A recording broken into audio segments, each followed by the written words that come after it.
Hello people, pan India Motors के एक नए वीडियो में आप सबका दिल से स्वागत है।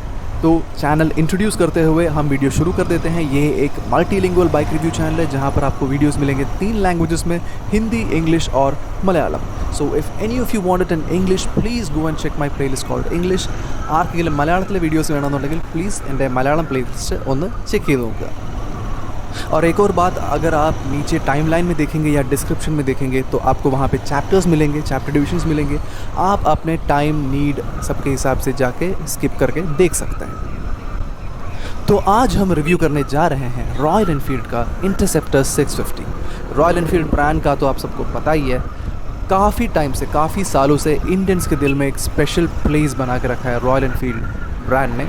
और इंडियंस के एक जो अधिकतर इंडियंस के जो एक हीरो इमेज है, उस हीरो इमेज के साथ भी काफ़ी टाइम से एक किसी न किसी तरह से जुड़ा हुआ है रॉयल एनफील्ड का नाम। और इस ब्रांड के सबसे पावरफुल मॉडल्स है इसके 650 ट्विंस एज ऑफ टुडे। इसके सबसे पावरफुल मॉडल्स हैं और इन 650 ट्विंस में ज़्यादा कंफर्टेबल, ज़्यादा एक्सेसिबल और इक्वली पावरफुल मॉडल है ये जो आज हम रिव्यू कर रहे हैं, इंटरसेप्टर 650। तो आज मैं जो इंटरसेप्टर 650 चलाने वाला हूँ, ये मैंने किसी शोरूम से नहीं लिया है बल्कि मैंने अपने दोस्तों से लिया है। और इसी वजह से आज मुझे ये गाड़ी थोड़ा ज़्यादा चलाने का और थोड़ा ज़्यादा टाइम इसके साथ स्पेंड करने का और इसको समझने का एक मौका मिला है मुझे। मैंने इसलिए इस गाड़ी को अराउंड 130 किलोमीटर चलाया आज एक ही दिन में। और इस 130 किलोमीटर्स के अंदर अच्छे रोड्स थे, बुरे रोड्स थे, हिली रोड्स थे, सिटी रोड्स थे, सब कुछ थे। तो हम गए कहाँ थे? हम गए थे त्रिवेंद्रम के मोस्ट फेमस हिल स्टेशन पुनमुड़ी में। और पुनमुड़ी में जाने की वजह से आपको इस वीडियो में आज थोड़ा अच्छे विजुअल्स देखने को मिलेंगे। अब इसके अलावा अगर हम ये वीडियो में अगर आज हम क्या क्या डिस्कस कर रहे हैं ये हम देखें तो आज हम करेंगे एक वॉक अराउंड, एक स्मॉल वॉक अराउंड उन लोगों के लिए जिन्होंने ये गाड़ी इससे पहले देखा नहीं है। देन होगा एक राइड रिव्यू जिसमें मैं अपना एक्सपीरियंस डिटेल में बताऊंगा आप लोगों को। और होगा एक ओनरशिप रिपोर्ट। ये गाड़ी के ओनर्स ने ये गाड़ी कुछ 2 साल पहले लिया था, तो उसके बाद उन लोगों को क्या क्या इसका एक्सपीरियंस था, ये सब चीज़ें उनके साइड से मैं आपको बताऊंगा कि वो आज वीडियो के लिए अवेलेबल नहीं था, तो इसलिए उनके साइड से मैं आपको इसके डिटेल्स रिपोर्ट कर दूँगा। तो चलिए चलते हैं, हम अपना क्विक वॉक अराउंड करके वापस राइड रिव्यू में जाते हैं। तो ये है रॉयल एनफील्ड का इंटरसेप्टर 650 जो एक कम्प्लीटली रेट्रो स्टाइल मोटरसाइकिल है। और इस गाड़ी को ये रेट्रो स्टाइल देने के लिए कंपनी ने इसके हेडलैम्प्स, इसके इंडिकेटर्स, सब कुछ हैलोजन बल्ब्स दिया हुआ है। और इसमें हमें बहुत सारे जगहों पर क्रोम एलिमेंट्स भी देखने को मिल जाता है। इसके हैंडल बार में हो, नहीं तो इसके इंजन पार्ट में हो, एक्सॉस्ट में हो, हर जगह हमें काफ़ी क्रोम एलिमेंट्स देखने को मिल जाता है। अभी अगर हम आगे देखें तो इसके राउंड हेडलाइट के ऊपर है एक छोटा सा एक फ्लाई स्क्रीन जो हम कंपनी से एक्स्ट्रा फिटिंग के रूप में लेते हैं जब गाड़ी लेते हैं। तो अब यहाँ पर है एक 110 mm ट्रैवल वाला सस्पेंशन। और इंजन की बात करें तो 648 cc इंजन, 47 bhp पावर और 52 Nm टॉर्क प्रोड्यूस करता है, 174 mm ग्राउंड क्लियरेंस देता है। और ब्रेक्स की बात करें तो 320 mm डिस्क दिया हुआ है फ्रंट में विथ ABS। और अब अगर हम यहाँ फुटपैक्स देखेंगे तो फुटपैक्स में भी रबर पैडिंग वगैरह हल्का सा दिया हुआ है। और पीछे वाले फुटपैक के पास एक हम एक्स्ट्रा फुटपैक देख सकते हैं, उसके बारे में हम आगे जाके बात करेंगे। अब हैंडल बार देखेंगे तो काफ़ी वाइड सा सही एक हैंडल बार दिया हुआ है। और यहाँ पे इंजन किल स्विच दे रहा है, उसके नीचे है स्टार्ट स्विच। अभी अगर हम मिरर्स की बात करें तो इसका मिरर्स काफ़ी वाइड है, ये टूरिंग मिरर्स है, एक्स्ट्रा फिटिंग है। स्टैंडर्ड मिरर से ज़्यादा विजिबिलिटी है इसमें, इसलिए ये अलग सा लिया जाता है। अब अगर हम लेफ्ट हैंडल बार भी देखेंगे तो यहाँ पे डिम और ब्राइट स्विच है। और उसके नीचे है हमारा इंडिकेटर्स और एक हॉर्न भी दिया हुआ है सबसे नीचे। हॉर्न काफ़ी स्वीट सा हॉर्न है, थोड़ा सा लाउड है लेकिन स्वीट भी है। अब अगर हम इसके मीटर कंसोल देखेंगे तो मीटर कंसोल काफ़ी बेसिक सा मीटर कंसोल दिया हुआ है। ऑन करने पर ओडोमीटर, इसका फ्यूल लेवल इंडिकेटर, टाइम, ये सब बेसिक चीज़ें, गियर पोजीशन इंडिकेटर, ये सब बेसिक चीज़ें दिया हुआ है। यहाँ पे एक RPM मीटर दिया हुआ है। अब टैंक की बात करें तो एक 13.7 लीटर मेटल टैंक है ये। और अगर आप चाहे तो मैग्नेटिक टैंक बैग वगैरह लगा सकते हैं। सीट्स पे आ जाएं तो ये एक्चुअली ये एक्स्ट्रा फिटिंग है क्योंकि इसका स्टैंडर्ड सीट से ज़्यादा कंफर्टेबल वाला सीट है। ये भी रॉयल एनफील्ड से ही लिया जाता है, ये ब्लैक टूरिंग सीट नाम से ही आता है। तो अब यहाँ पे है एक छोटा सा ग्रैब रेल। अब अगर हम आए तो वो है एक्स्ट्रा फुटपैक, अगर आप देख पा रहे हो तो। जब टेल सेक्शन में आते हैं तो मुझे एक्चुअली ये लुक मुझे बहुत पसंद है, ये ड्यूअल एग्जॉस्ट वाला लुक।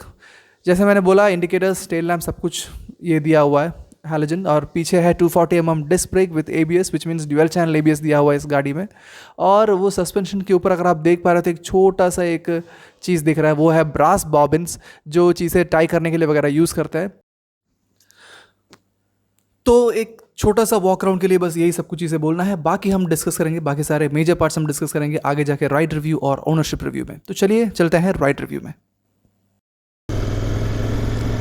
तो चलिए दोस्तों शुरू करते हैं इसका राइड रिव्यू। तो जैसे ही मैं ये गाड़ी पे बैठ गया, मेरे 2-3 प्रेजुडिसेस को इस गाड़ी ने दूर कर दिया। मेनली ये प्रेजुडिसेस था इसके सीट हाइट और सीट विड्थ के बारे में, क्योंकि जब भी मैंने इस गाड़ी को किसी वीडियो या फोटो में देखा है, एक चीज़ मुझे कंसर्निंग लगा है, वो है इसका सीट विड्थ। क्योंकि मुझे हमेशा लगा कि ज़्यादा ही नैरो है, थोड़ा और ये वाइड हो सकता था, ऐसा वाला एक फील जब मैं इसको पिक्चर्स में देखा तो मुझे ऐसा वाला फील मिला है।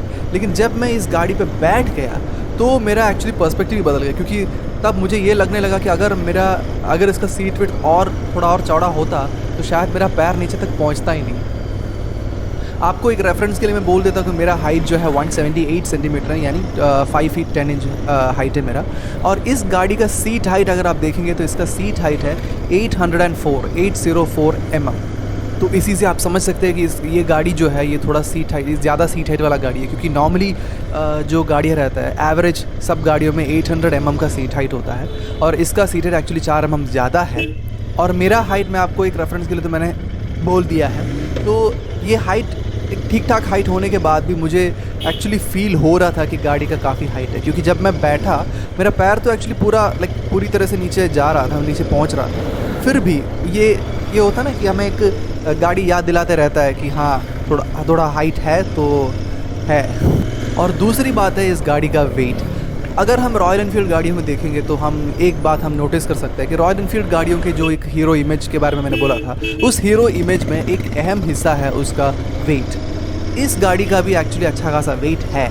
इसका अगर मैं कंपैरिजन के हिसाब से कंपैरिजन के तौर से आपको अगर मैं बताऊं, तो अगर आप रॉयल एनफील्ड बुलेट है ना, हमारा स्टैंडर्ड बुलेट 350 जो है, अगर उसका मैं आपको बताऊं तो वो उसका वेट है अराउंड 186 to 191 kg। और अगर हम रॉयल एनफील्ड क्लासिक का अगर हम बताएंगे तो उसका वेट होगा अराउंड 192 to 195 kg। अब इसका वेट अगर हम देखेंगे तो इसका वेट है 202 kg, मतलब ये काफ़ी हेवी बाइक है। लेकिन इसका सबसे इंटरेस्टिंग चीज़ ये है कि ये वेट ये गाड़ी हमें फील होने नहीं देता।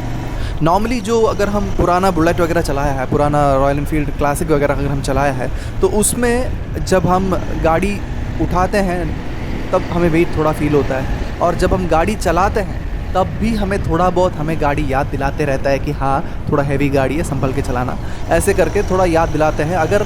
स्पेशली अगर आप थोड़ा पतला टाइप का इंसान हो तो आपको ऑब्वियसली गाड़ी याद दिलाते रहेंगे। लेकिन इस गाड़ी का स्पेशलिटी मुझे ये लगा कि हम जब गाड़ी उठा रहे हैं तब ज़रूर ये गाड़ी हल्का सा हैवी है, लेकिन जैसे हम इस गाड़ी को चलाने लगते हैं, जैसे ही हम आगे बढ़ने लगते हैं, तो गाड़ी का फिर हमें वेट का कुछ पता ही नहीं चलता। जिस तरह से पुराना रॉयल एनफील्ड क्लासिक या क्लासिक वगैरह हमें याद दिलाते रहता है, ऐसे किसी तरह से हमें ये गाड़ी हमें याद नहीं दिलाता कि गाड़ी हैवी है, क्योंकि हमें पता नहीं चलता, गाड़ी काफ़ी स्मूथली चलते रहता है। यहाँ तक कि मैंने आपको बोला था कि ये जो रूट में मैं गया था वहाँ पे 22 हेयरपिन टर्न्स है, 22 हेयरपिन टर्न्स, वो भी अच्छे खासे स्लोप में हिल पे चढ़ रहे हैं, और वहाँ पे ये 22 हेयरपिन टर्न्स है। वहाँ पे नॉर्मली चलाना बहुत सारे लोगों के लिए थोड़ा मुश्किल रहता है। तो ऐसे टर्न्स में भी एक्चुअली ये गाड़ी का वेट हमें किसी तरह से फील ही नहीं होता। इसका वेट का एक्चुअली एक और फ़ायदा ये भी है कि इसके सस्पेंशन को थोड़ा और अच्छे से काम कराने में ये वेट थोड़ा हेल्प कर लेता है। और जब हम छोटे मोटे गड्ढों में से वगैरह जाता है तब भी ये वेट एक्चुअली हमें उतना दिक्कत नहीं देता है, जितना हम क्लासिक वगैरह पुराने मॉडल्स में जितना हमने देखा है उतना दिक्कत ये गाड़ी हमें छोटे मोटे गड्ढों में या कहीं भी नहीं देती। अब हम रॉयल एनफील्ड के दूसरा हीरो इमेज एस्पेक्ट की बात करें तो वो है इसका आवाज़। ये गाड़ी के आवाज़ काफ़ी मज़ेदार है। ये गाड़ी की ही नहीं, मतलब जब भी हम रॉयल एनफील्ड की बात करते हैं, रॉयल एनफील्ड के गाड़ियों के एक अलग सा एक अंदाज़ होता है, एक अलग सा एक आवाज़ होता है जो सुनने में हमें काफ़ी अच्छा लगता है, स्पेशली जो कंपनी उसको प्रोवाइड करता है। जैसे हम गाड़ी कंपनी से निकालते हैं, जैसे हम शोरूम से गाड़ी निकालते हैं, उस टाइम पे गाड़ी को जो आवाज़ कंपनी ने दिया है वो मुझे एक्चुअली काफ़ी एक क्या बोलते हैं, इट्स म्यूज़िक टू ईयर्स, उस टाइप का एक आवाज़ दिया रहता है। बाद में लोग फिर अपने हिसाब से भी उसमें चेंजेस करा देते हैं। कुछ लोग अच्छे चेंजेस कराते हैं, लेकिन कुछ लोग उसको ऐसे पटाखे फोड़ते रहते हैं। चलो, लोगों के अपने अपने पसंद है। अभी ये जो गाड़ी जो मैं चला रहा हूँ, मेरा दोस्त का जो गाड़ी है, इसमें उसने एक डी एन ए एक जर्मन कंपनी है, डी का एक एयर फिल्टर इसमें एडिशनल सेट किया हुआ है। और इस एयर फिल्टर की वजह से उसका आवाज़ हल्का सा चेंज हुआ है, लेकिन मुझे एक्चुअली अच्छा लग रहा है। कुछ ज़्यादा लाउड नहीं बनाया है, थोड़ा एक अलग तरह का साउंड बना दिया है, सुनने में एक्चुअली अच्छा लग रहा है मुझे। और अब जब ऐसे एक राइड हम करते हैं तो एक चीज़ जो हम नोटिस करते हैं वो है इसका सस्पेंशन। तो दोस्तों, जो गाड़ी मैं चला रहा हूँ इसका एक्चुअली सस्पेंशन थोड़ा हार्ड सेट किया हुआ है, क्योंकि मेरा दोस्त जो है, जो ये गाड़ी चला रहा है, उसका वेट एक्चुअली मेरे से थोड़ा और ज़्यादा है, थोड़ा मतलब कुछ 10-15 केजी मेरे से ज़्यादा है। तो हाइट भी मेरे से काफ़ी कुछ ज़्यादा है उसका, 6 फीट से ऊपर का हाइट है उसका। तो उस हिसाब से उसने जैसे जब ये गाड़ी शोरूम से निकाला था उसी टाइम पे इसका हार्डेस्ट पॉसिबल सस्पेंशन सेटिंग रख के लिया था। अगर आप थोड़ा कम वेट के लोग हैं तो आप इसका सस्पेंशन थोड़ा और सॉफ्ट सेट करके कंपनी से ले सकते हैं। तब जब ऐसे लेंगे तो आपको कोई चलाने में, कोई गटर में, मतलब कोई अनइवन सरफेस में चलाएंगे या कोई लाइक टूटे फूटे रोड्स में जब आप चलाएंगे तो आपको किसी तरह का दिक्कत फील ही नहीं होगा। ये वाला गाड़ी जब मैंने चलाया था तो ये इसका सस्पेंशन थोड़ा मुझे हार्ड फील हो रहा था। लेकिन अगर आप मुझे इसके ये सस्पेंशन का कंफर्ट के बारे में अगर आप पूछेंगे तो मैं तो कहूँगा कि इतना ज़्यादा डिस्कम्फर्ट वाला कोई था नहीं मुझे। जब थोड़ा बैड पैचेस में जब मैं चला रहा था, जब भी मैं थोड़ा स्लो चला रहा था, मतलब जब मैं गटर्स में वगैरह थोड़ा रुक के चला रहा था, तब मुझे इतना ज़्यादा कोई प्रॉब्लम लग नहीं रहा था। लेकिन क्या है कि जब मैं ऐसे क्या हालत है, मतलब हम जल्दबाजी में गटर के ऊपर से, छोटे छोटे गड्ढों के ऊपर से ऐसे निकालते हुए जाते हैं, उस टाइम पे हमें थोड़ी देर बाद बैक पेन होने लगता है। लेकिन छोटे सिटी राइड्स में वगैरह नहीं। तो अगर आप सिटी के अंदर डेली चलाने वाला है, नहीं तो अच्छे रोड्स में आप नॉर्मली चलाते हो, नहीं तो थोड़ा ग्रेवल वाला रोड भी हो, तब भी ऐसा कोई प्रॉब्लम नहीं होता, क्योंकि अच्छा खासा ग्रिप देता है रोड पे। और इसी सस्पेंशन की वजह से जब हम कॉर्नरिंग वगैरह करते हैं, जैसे कि अभी आपने मेरे वीडियोस में शायद देखा ही होगा कि जब मैं ये जो हेयर पिन टर्न्स वगैरह लेता हूँ, अगर नॉर्मल बाइक से तो थोड़ा हल्का सा हमें डर लगता है। इसका एक्चुअली क्या है कि इसमें इतना ज़्यादा पावर भी है कि हमें कहीं भी वो हिचकने वाला फील नहीं आता। और इसका अच्छा विड्थ वाला टायर्स भी यूज़ किया है, ABS भी यूज़ किया है। तो ये सस्पेंशन भी एक हार्ड सेट सस्पेंशन है, तो कॉर्नर्स में वगैरह हमें काफ़ी कॉन्फिडेंस दे देता है। और अगर आपके पीछे कोई बैठा भी है, एक और पर्सन बैठा है, तो फिर और थोड़ा सस्पेंशन के ऊपर क्या बोलते हैं, थोड़ा और अच्छा वाला एक फील आएगा आप लोगों को। तो जब सस्पेंशन, ये बैड रोड्स में चलाना, इन सब बातों के बारे में जब हम बात करते हैं, तो एक और बात जो बोलना ज़रूरी है वो है इसके ब्रेक्स के बारे में। इसका ब्रेक्स मैंने वॉक अराउंड में आपको बता दिया कि 320 mm डिस्क दिया हुआ है फ्रंट में और 240 mm डिस्क दिया हुआ है बैक में, और ड्यूअल चैनल ABS भी हमें इसमें मिल रहा है। तो जब मैं ये गाड़ी चला रहा था, मुझे एक्चुअली लग रहा था कि यार ब्रेक को काफ़ी बाइट है, इनफ बाइट है ब्रेक्स का। और स्पेशली जब हम इसके वेट और इसके पावर सब कंसिडर करते हैं, तो उस हिसाब से देखेंगे तो गाड़ी का काफ़ी मतलब सही ब्रेक है। और मैंने इस गाड़ी को मैक्सिमम 80 किलोमीटर के स्पीड पे चलाया है। तो 80 किलोमीटर स्पीड तक जब मैंने ये ब्रेक यूज़ किया तो मुझे एक्चुअली सही लग रहा था, गाड़ी रुक रहा था, कोई मुझे प्रॉब्लम नहीं फील हो रहा था। ऊपर से ABS है तो कोई स्किड होने का या ऐसा कोई दिक्कत तो है ही नहीं। और ऐसे गाड़ियों में तो ऑब्वियसली ब्रेक्स का इंपॉर्टेंस भी बहुत ज़्यादा है, क्योंकि ये गाड़ी का अगर हम टॉप स्पीड देखेंगे तो 170 किलोमीटर स्पीड तक ये गाड़ी आराम से चला जाएगा। और इसका अगर हम क्रूज स्पीड देखेंगे तो इसका क्रूज स्पीड अराउंड, अगर आप चाहे तो 120 या इवन 140 में भी आप ऑल राउंड द डे चला सकते हैं। अगर आपका कोई और फिजिकल डिफ़िकल्टीज़ नहीं हो रहा है तो आप ये स्पीड में तो इंजन को कोई दिक्कत दिए बिना आराम से ऑल डे चला सकते हैं। और जब लॉन्ग जाने की बात आते हैं तो एक इम्पॉर्टेंट पॉइंट जो हमें देखना चाहिए वो है इसका राइडिंग पोस्चर। ये वाला गाड़ी का राइडिंग पोस्चर जो है एक्चुअली ऐसे कम्प्लीटली एक अपराइट पोस्चर नहीं है, थोड़ा आपको हल्के से ऐसे आगे की तरफ झुक के बैठना पड़ता है। लेकिन जब हम चलाते हैं, जब हम सिटी राइड्स वगैरह करते हैं, नहीं तो थोड़ा हम स्पीड राइडिंग करते हैं, उस टाइम पे ये हमें काफ़ी गाड़ी के ऊपर एक कंट्रोल दे देता है। लेकिन अगर आप लॉन्ग राइड्स के लिए जा रहे हैं तो उस टाइम पे मुझे लगता है आपको एक हैंडल बार रेसर या ऐसा कुछ यूज़ करना पड़ेगा। लेकिन जब मैंने अपने दोस्त से बात किया जो ये गाड़ी चलाता है, उसने मुझे बताया था कि उसके हिसाब से, उसके हाइट और साइज़ के हिसाब से तो उसको कोई हैंडल बार रेसर की कोई ज़रूरत ही नहीं पड़ता, क्योंकि वो तो काफ़ी कंफर्टेबल है इस गाड़ी में। तो मैं अपने हाइट के हिसाब से जब बताऊँगा तो मुझे लगता है, मैं अभी 5'10" हूँ मैंने बोला, उस हिसाब से मुझे लगता है कि मुझे थोड़ा सा और अगर हैंडल बार रेसर होता तो और मैं कंफर्टेबल हो जाता। लेकिन अब जैसे भी गाड़ी अभी करंट कंडीशन में है, चलाने में तो एनीवेज़ बहुत मज़ा आता है, स्पेशली इसका पावर की वजह से। जो हमें हर सिचुएशन से निकालने में, हर जहाँ भी हमें पावर की ज़रूरत है, हर जगह हमें सही टाइम पे सही पावर हमें प्रोवाइड करता है। और इसके अगर हम क्लच की बात करें तो इसका क्लच थोड़ा टाइट क्लच है। जब आप लॉन्ग राइड्स की बात करते हो तो ऑब्वियसली क्लच का भी एक इम्पॉर्टेंट चीज़ होता है, क्योंकि आपको बार बार गियर शिफ्ट अगर आप करेंगे तो ऑब्वियसली क्लच थोड़ा टाइट क्लच है। टाइट मतलब थोड़ा स्ट्रॉन्ग, अगर आप थोड़ा सा स्ट्रॉन्ग है तो आप आराम से चला लेंगे, कोई दिक्कत नहीं है। लेकिन अब अगर आप थोड़ा सा एक वीक टाइप पर्सन है तो थोड़ा क्लच थोड़ा आपको टायरिंग लग सकता है, थोड़ा हेवी क्लच है। लेकिन ठीक है, सही है, कोई प्रॉब्लम नहीं है। अभी एक्चुअली और भी चीज़ें हम इस गाड़ी के बारे में एक एक करके बोल सकते हैं, लेकिन मुझे लगता है कि अभी आपको बाकी जो भी चीज़ें हैं इसके राइडर के एक्सपीरियंस, इसके जो ओनर के एक्सपीरियंस है, ओनरशिप एक्सपीरियंस में आपसे मैं शेयर कर दूंगा। तो चलिए चलते हैं ओनरशिप रिव्यू की तरफ। अब अगर हम इस गाड़ी के ओनरशिप रिव्यू की बात करें तो ओनर तो वीडियो के लिए अवेलेबल नहीं था, तो मैंने क्या किया, मैंने दोनों ओनर्स को एक एक क्वेश्चनर भेज दिया, एक सेट ऑफ क्वेश्चंस भेज दिया, और उस क्वेश्चंस को उन्होंने जो रिप्लाइज़ दिया मुझे उसको मैं एक समराइज़ करके मैं आप लोगों के लिए यहाँ पे प्रेजेंट करूँगा।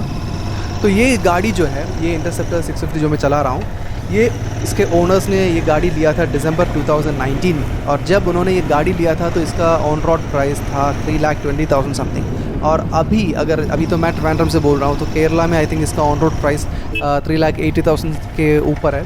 तो उस टाइम पे जब ये गाड़ी लिया था तो ये एक कस्टम मॉडल था, एक बेकर एक्सप्रेस कलर जो है वो सब अब उस टाइम पे कस्टमाइज्ड मॉडल्स में आता था।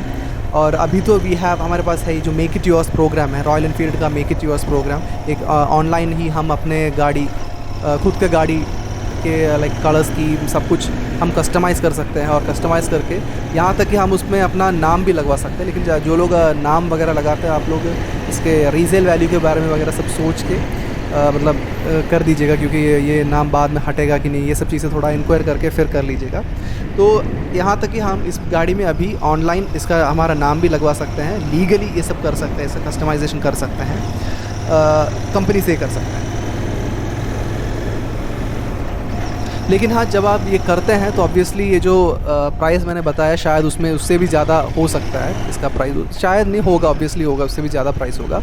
अभी मैंने उनसे पूछा था कि इस गाड़ी में उन्होंने क्या क्या चेंजेस किया था, तो उन्होंने मुझे बताया कि एक्चुअली 2 सेगमेंट्स बताए। एक है कि मतलब जो रॉयल एनफील्ड से जो पार्ट्स लेके इसमें चेंजेस किए थे, और दूसरा जो आउटसाइड पार्टी, जो थर्ड पार्टी प्रोडक्ट्स इसमें यूज़ किया है। तो रॉयल एनफील्ड से उन्होंने इसमें बहुत कुछ लगवाया है। इनफैक्ट वो जो आपने जो वॉक अराउंड में एक फ्लाई स्क्रीन देखा था, छोटा सा एक फ्लाई स्क्रीन, क्यूट सा एक फ्लाई स्क्रीन जो आगे देखा था, वो रॉयल एनफील्ड से लिया गया था जब गाड़ी निकाले थे। तो फिर वो टूरिंग मिरर्स जो लगा के रखा है वो एक्चुअली बेटर व्यू प्रोवाइड करता है नॉर्मल स्टैंडर्ड मिरर्स के कंपैरिजन में, तो वो भी कंपनी से ही मिला था। फिर फॉर्क गेटर करके जो चीज़ है, मतलब जो आगे आपने फॉर्क के ऊपर एक रबर का एक पैडिंग जैसा एक चीज़ देखे होंगे, स्प्रिंग जैसा दिखने वाला एक चीज़ फॉर्क में दिया हुआ था, तो वो एक्चुअली उसको फॉर्क गेटर कहते हैं। तो वो एक्चुअली गाड़ी के फॉर्क को प्रोटेक्ट करने के लिए वो यूज़ करते हैं, ताकि अंदर धूल वूल जाके सस्पेंशन ख़राब ना हो, इसलिए वो यूज़ करते हैं। तो वो भी कंपनी से ही लिया गया था। फिर था एक सम गार्ड या मतलब इंजन बैश प्लेट जो है वो भी लगाया है, वो भी कंपनी से लिया था। फिर एक जो टूरिंग सीट जो मैंने आपको दिखाया, वो एक ब्लैक टूरिंग सीट करके कंपनी वेबसाइट में आता है, तो वो एक ब्लैक टूरिंग, एक आई थिंक शायद टोटल 3 ऑप्शन है सीट्स को लेके कंपनी से अगर आपको लेना है तो उसमें से एक ऑप्शन है ये ब्लैक टूरिंग सीट का, तो ये भी कंपनी से लिया गया था। ये थोड़ा और सॉफ्ट और कंफर्टेबल टाइप का सीट है ये जो टूरिंग सीट है। इसके अलावा उन्होंने क्या किया, उन्होंने उसमें रॉयल एनफील्ड का लोगो लगा हुआ एक ब्रेक ऑयल कैप लगा दिया था। फिर रॉयल एनफील्ड का लोगो लगा हुआ एक aluminium oil cap, engine oil cap लगा दिया था। तो यही सब चीज़ें थे जो उन्होंने रॉयल एनफील्ड से लेके किया था। इसके अलावा जो थर्ड पार्टी का अगर हम बात करें तो इसमें एक, जैसे मैंने पहले ही बोला, DNA, जर्मन कंपनी DNA का एक cloth based air filter use किया है। जो नॉर्मल एयर फिल्टर आता है वो पेपर बेस्ड आता है, तो इसमें एक cloth based air filter use किया है DNA का। फिर इसका एयर इनटेक कवर है वो भी चेंज किया हुआ है, थोड़ा और अच्छा एयर इनटेक के लिए वो भी चेंज कर दिया है। फिर साइलेंसर के ऊपर आपने शायद नोटिस किया, मैंने शायद बता दिया है, तो साइलेंसर के ऊपर आपको एक एक्स्ट्रा फुटरेस्ट देखने को मिलेंगे। तो वो फुटरेस्ट जो है वो इसलिए लगाया क्योंकि कुछ लोगों को जब ये पीछे जो लोग बैठ रहे थे उनके शूज़ वगैरह साइलेंसर में लग के मेल्ट होने का जैसा इश्यूज़ कुछ लोग शायद फेस कर रहे थे, उसके पिलियंस फेस कर रहे थे, तो इसलिए उन्होंने ऐसे ये एक्स्ट्रा फुट पैक लगा दिया। और जब मैंने अपना दूसरा ओनर जो है, जो ज़्यादातर पिलियन राइडिंग ही करता है, तो उनसे जब मैंने बात किया तो उन्होंने भी बोला कि उनको पैर रखने में वगैरह ये काफ़ी कंफर्टेबल फील हो रहा था। इसके अलावा अगर आपने वॉकआउट में, पता नहीं आपने ठीक से देखा होगा कि नहीं, वो एक उसमें एक येलो कलर का दो चीज़ें सस्पेंशन के ऊपर देखेंगे। वो सस्पेंशन के साथ वाला, वो कैनिस्टर वाला वो नहीं, ऊपर एक छोटा सा येलो कलर का एक दिखेंगे, उसको ब्रास बॉबिन्स कहते हैं। तो ये जो इस गाड़ी का ओनर ने वो ब्रास बॉबिन्स एक्चुअली यूके से मंगाया था। उसका एक्चुअली पर्पस ये है कि एक तो दिखने में अच्छा लगता है, दूसरा चीज़ ये है कि गाड़ी में चीज़ें बांधने में वगैरह वो काम आ जाता है। और मैंने फिर उनसे पूछा था इस गाड़ी का मेजर इश्यूज़ के बारे में, जो उन्होंने फ़ेस किया या उनके जिनको भी उन्होंने गाड़ी दिया वो लोग फ़ेस किए। तो पहला चीज़ जो उन्होंने मुझे बताया था वो ये है कि ये गाड़ी जब हम स्टॉप करके इसको जब थका देके या चलाने लगता है या ऐसा कुछ करता है, तो पैर, ये जो फुटपैक्स है ना, फुटपैक्स में पैर लगने लग जाता है। तो ये प्रॉब्लम एक्चुअली मुझे भी फेस हुआ था, लेकिन उनको पर्सनली ये प्रॉब्लम फेस नहीं हुआ था, इसके ओनर को। लेकिन उन्होंने जिन लोगों को गाड़ी दिया था, ऐसे लोगों को फेस हुआ था। तो वो उन्होंने मुझे बताया था। जब उन्होंने बताया तब मैंने भी नोटिस किया कि हाँ, बात सही है। जब मैं भी चला रहा था तो मेरा लग रहा था। एक्चुअली इसका ओनर का क्या है, वो 6 फीट से ऊपर है उनका हाइट, तो उनको इतना ज़्यादा दिक्कत होगा नहीं। जो लोग 6 फीट से नीचे हैं उनको थोड़ा, मतलब जो लोग पैर ज़्यादा वाइड नहीं रख सकते, उनके लिए थोड़ा दिक्कत हो सकता है। और एक और बात जो उन्होंने मुझे बोला था, उसके फ्यूल लिड जो है, फ्यूल लिड के नीचे एक रबर वॉशर आ जाता है जो इसको क्लोज़ करने में काम करता है, हेल्प करता है। तो ये जो रबर वॉशर ऐसे, मतलब थोड़ा ऐसे पाउडर जैसे थोड़ा थोड़ा निकलने लगता है उसमें से, और धीरे धीरे करके वो ख़राब हो जाता है कभी कभी। तो जब ये ऐसे इनके गाड़ी में जब ये ख़राब होने लगा था, तो इन्होंने इंक्वायर किया था रॉयल एनफील्ड के शोरूम में कि इसको कैसे चेंज करें। तो उन लोगों ने बताया कि वारंटी में कवर्ड है, लेकिन आपको पूरा फ्यूल लिड चेंज करना पड़ेगा। जब फ्यूल लिड पूरा चेंज करेंगे तो ऑब्वियसली उसका की वगैरह सब कुछ चेंज होगा। तो उसकी हम वो गाड़ी में हम जहाँ जहाँ यूज़ करते हैं वो सारे जगह के लॉक्स वगैरह सब कुछ चेंज हो जाएंगे। तो इसलिए उन्होंने क्या कर दिया, उन्होंने एक थर्ड पार्टी वॉशर अभी ऑर्डर किया है इसमें लगाने के लिए। और एक और मेजर इशू जो इन्होंने मुझे बताया वो है seating comfort. Seating comfort actually normal rides में, अगर आप सिटी राइड्स वगैरह कर रहे हैं तो उसमें तो आपको कोई दिक्कत होना नहीं है। लेकिन जब आप लॉन्ग राइड्स करते हैं तो उस टाइम पे ये सीट जो है, स्पेशली इसका जो स्टैंडर्ड सीट आता है, वो थोड़ा आपको क्या बोलते हैं, बैक थोड़ा नम हो जाता है आपका, और थोड़ा बैक पेन वगैरह धीरे धीरे होने लगता है जब लॉन्ग राइड्स करते हैं। एक हैवी लॉन्ग राइड्स आप जब करते हैं तो वो भी अगर आप लाइक अच्छे रोड्स में, हाईवे रोड्स में अगर आप कर रहे हैं तो हाईवे रोड्स में तो इतना ज़्यादा दिक्कत होगा नहीं। लेकिन अगर आप थोड़ा बुरे रोड्स में कर रहे हैं, थोड़ा गड्ढे वाले रोड्स में कर रहे हैं, क्योंकि जिस रोड से मैं आया था मुझे भी ये प्रॉब्लम एक्चुअली फील हुआ था। तो गड्ढे वाले रोड्स में करेंगे तो ऑब्वियसली आपको प्रॉब्लम तो होना ही होना है। वो अगर आप ये चेंज भी करेंगे, सीट अगर चेंज भी करेंगे, टूरिंग सीट भी लगाएंगे, तब भी आपको थोड़ा बहुत होंगे। लेकिन ऑब्वियसली पहले वाली कंडीशन से ऑब्वियसली बेटर ही होगा। लेकिन शॉर्ट राइड्स के लिए वेरी कंफर्टेबल और बहुत ज़्यादा पावर है आपके पास। तो यही चीज़ है जो उनको भी बहुत ज़्यादा पसंद है इस गाड़ी के बारे में। जब मैंने पूछा उनको कि उनका सबसे ज़्यादा पसंद क्या है इस गाड़ी में, तो उन्होंने मुझे बताया कि इसका पावर एंड टॉर्क, क्योंकि कोई भी सिचुएशन से गाड़ी निकाल के आप लेके जा सकते हैं, ट्रैफिक जाम से कहीं से भी निकाल के लेके जा सकते हैं। गाड़ी में इतना ज़्यादा हैवीनेस भी उनको फील नहीं हो रहा था। अभी मैंने पूछा, आप इतना आप ऑब्वियसली इतना टाइम हो गया तो लॉन्गेस्ट राइड तो किए ही होंगे, कुछ लॉन्ग राइड्स तो किए ही होंगे। तो लॉन्गेस्ट राइड क्या किया था मैंने पूछा, सबसे ज़्यादा लंबा राइड। तो उन्होंने मुझे बताया कि कुछ 350 किलोमीटर्स का एक राइड किया था। लेकिन उसमें भी पिलियन थोड़ा कंफर्टेबल नहीं था, चलाने वाला कंफर्टेबल था क्योंकि अच्छे रोड से वो लोग गए थे, हाईवे से गए थे। तो हाईवे राइडर बहुत कंफर्टेबल था, लेकिन पिलियन को थोड़ा बीच में हल्का सा दिक्कत हो रहा था। और पिलियन के कंफर्ट को लेके मैंने एक्चुअली ये दोनों ओनर से मैंने ओपिनियन लिया था, क्योंकि उसमें से एक ओनर जो है वो ज़्यादातर पिलियन ही रहता है। तो उनसे मैंने जब बात किया तो एक्चुअली दोनों से जब बात किया तो मुझे दो पर्सपेक्टिव मिला इस बात को लेके। क्योंकि एक ये था कि मेरा जो राइडर ओनर है उन्होंने मुझे बताया कि ये जो उनको तो एक्चुअली ऐसे बेंच टाइप सीट्स पे बैठने की ज़्यादा आदत नहीं है, बेंच टाइप सीट्स में पीछे बैठने की ज़्यादा आदत नहीं है। और जब भी पीछे बैठते हैं ऐसे लगता है कि थोड़ा नीचे की तरफ बैठा है, और आगे के विजुअल्स थोड़ा मतलब ढंग से दिखता नहीं है पीछे बैठने वाले को। ऐसा वाला एक ओपिनियन उन्होंने दिया था।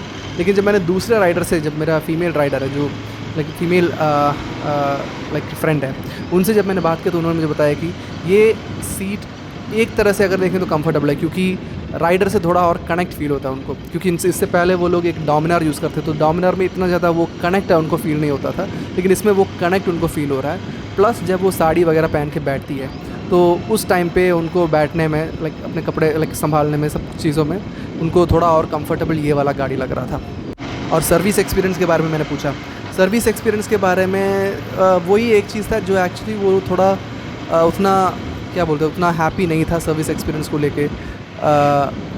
तो शायद लेट्स होप कि सर्विस एक्सपीरियंस थोड़ा आगे जाके बेटर हो जाए। तो अभी तक तो एनीवेज उनको सर्विस एक्सपीरियंस को लेके उतना हैप्पी नहीं है वो।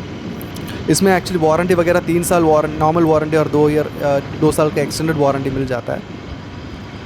अब अगर मैं आपको एक फ़ाइनल वर्डिक्ट दे, मेरे तरफ से एक फ़ाइनल वर्डिक्ट आप लोगों को दे, तो पहला चीज़, किसको ये गाड़ी लेना चाहिए या किस टाइप के लोगों के लिए ये गाड़ी सही है।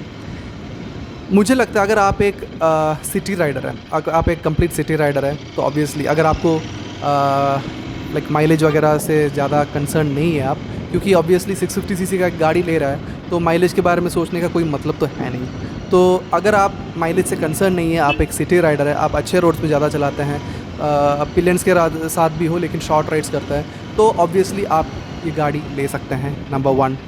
अगर आप थोड़ा छोटे लॉन्ग राइड्स करते हैं, लाइक हाईवे टूर्स वगैरह आप करते हैं, तो उस टाइम पे भी आपको ये गाड़ी इतना ज़्यादा दिक्कत होना नहीं चाहिए।